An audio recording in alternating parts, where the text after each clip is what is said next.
4 marzo 2020, un giorno che ha cambiato le nostre vite, costringendo tutti a fare i conti con se stessi, con le debolezze e fragilità di un'umanità che per troppo tempo ha pensato di essere invincibile. L'Italia ha pianto migliaia di suoi figli caduti in una guerra senza quartiere, combattuta da un nemico infido e invisibile. Ma la terribile crisi sanitaria ha portato alla luce le capacità degli italiani di reagire, contrapponendo alla morte e al silenzio, rotto solo dalle sirene delle ambulanze, un urlo muto ma potentissimo, fatto di solidarietà, abnegazione ed eroismo.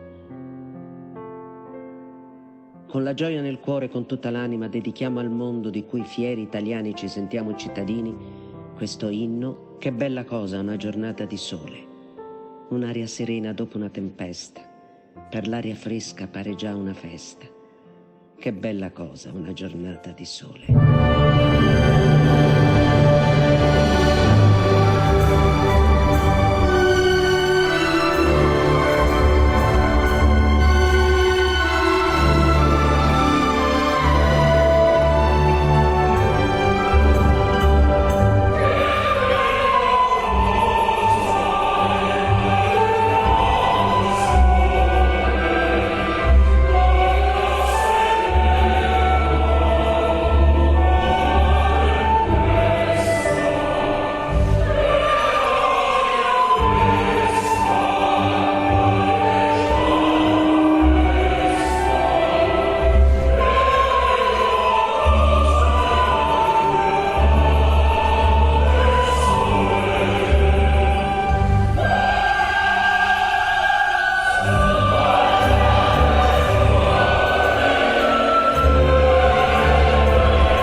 Per questo, da oggi in avanti vogliamo dire usciremo presto, anziché io resto a casa, per cambiare la prospettiva, che ci deve portare a fare qualche piccolo sacrificio oggi per consentire a tutti noi di poter gioire ancora di più domani.